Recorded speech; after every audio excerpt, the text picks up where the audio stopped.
Well, hello and welcome all you wonderful people out there in YouTube land to the Texas Special YouTube channel. And for this week's in-scale product review, as promised, we have this Atlas Burlington Northern 50-foot mechanical refrigerated boxcar. This was a $10 purchase from the Papa Ben's Trains booth at the 2024 Houston Area Train Show put on by the Houston T-Track Association. Apologize for the delay given that this was purchased last year, but you know how it is. Trying not to put too much stuff too close together. So, if you are familiar with Atlas trains, specifically in-scale Atlas trains, then you already know what the jewel case there is all about. This is the original packaging with the correct label. Excuse me. The car is used, but it's in excellent condition, and the only thing I have noticed so far is that it's missing one of the coupler, the magnetic trip pins, the one on the B end of the car, which is fine. I don't use the magnetic trip pins anyway, so that's actually, for me, that's actually kind of a plus. To open this, you squeeze it together, which allows the locking tab here on the front center of the lid to disengage from this locking tab here on the case. The lid lifts up, as you saw there, and swings off of these excuse me, locking tabs here on the back, or top, however you want to say it. The car does have a little plastic sheath there, which you can see on the inside of the lid to help protect it a little bit better from accidental scratching. And there's another plastic little sheath between the car and the plastic cradle inside of the box.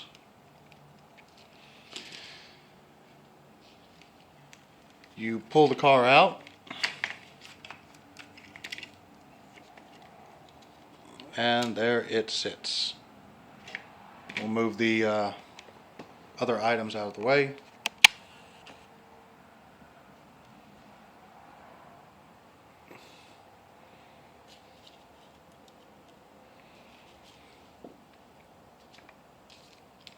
So, the paint, lettering, and decals on this car are very nicely done.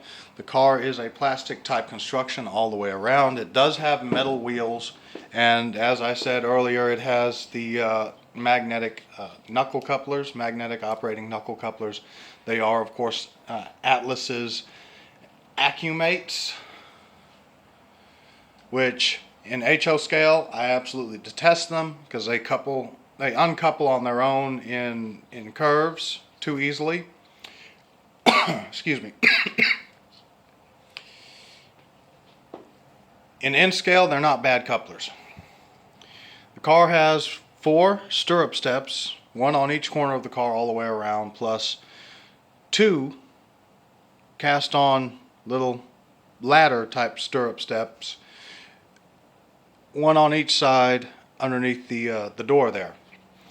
The locking mechanism and details on the door are all there, at least what can be and should be expected. Everything is cast on. The door does not open. There is no noticeable flaking or cracking of the lettering and decaling around the raised ridges of the rivet detailing on the body of the car, which is nice. There is no excessively thin or excessively thick, application of paint anywhere on this thing. The paint application on this thing is nice and even and consistent. And even along the roof, it's fairly, where the roof meets the body of the car, it's fairly nice and crisp separation between the green and the silver. You have a cast-on waybill board here, cast-on grab irons, full height ladder, intake grills. You do have, much to my chagrin, the infernal 70-ton friction bearing type trucks rather than the 100-ton roller bearing type trucks that would be much more appropriate for this type of freight car.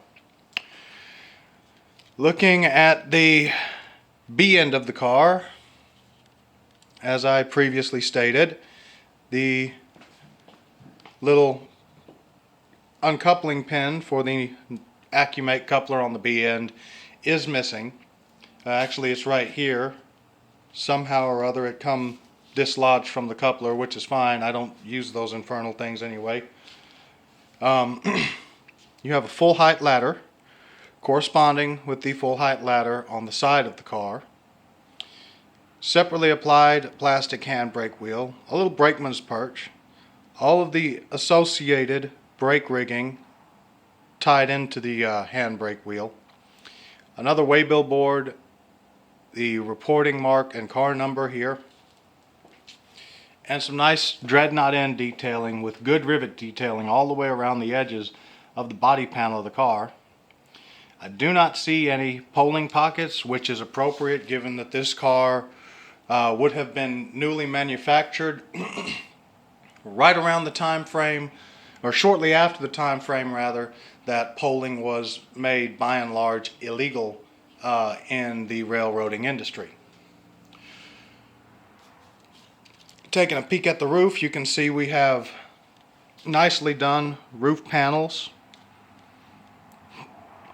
with the reinforcement ridges, as well as the seams of the individual panels of the roof. You do have this separately applied one-piece plastic brakeman's walkway. This would have been one of the last generations of freight cars that was built new with brakeman walkways on the roof. It does have the cast-on grab irons in the corners of the car on the walkway, corresponding with the location of the full height ladders on either end of the car. As per usual, the walkway is a little thick per scale dimensions, but this is in scale. You're dealing with a very, very tight margin for error as far as thin enough to have a scale-like appearance, but yet thick enough to have the requisite durability to handle normal and expected handling, with regards to taking it out of the box, putting it back in the box, putting it on the track, taking it off the track, things such of that nature. And on the underside of the car, we have a fair amount of details. You can see a little better the truck mounted couplers and the plastic free rolling wheels. Now the flanges are a little deep. The pizza cutter type flanges is what they're typically known as. I personally don't mind that within scale, given how light these trains are and how easily they derail. I mean, compared to my O-gauge trains, if you look at these things funny, they'll derail. So as finicky as these are, while a lot of people might have a problem with the pizza cutter type flanges, I do not. You have the emergency and service reservoir, you have the air brake piston, and you have the air brake valve right here. You also have a plethora of underframe detailing, the requisite air brake lines running to each of the air brake components, and some of the air brake rigging, which actually applies and sets up the brakes, modeled underneath the car. Everything, of course, is cast onto the underside of the car in plastic. This is all a one-piece casting. And you have the individual floorboards, the underside of the individual floorboards for the reefer itself, modeled on the underside. So a fairly good amount of detail, detailing on the underside of this freight car. We're going to throw this thing on the park loop on the South Texas Railroad behind the Cotto Santa Fe F unit and see how it does. We'll run it around the loop. You guys will see it go around the loop, a full loop on the park loop, plus running through the siding on the park loop, so you can see how it handles the Bachmann Easy Track switches.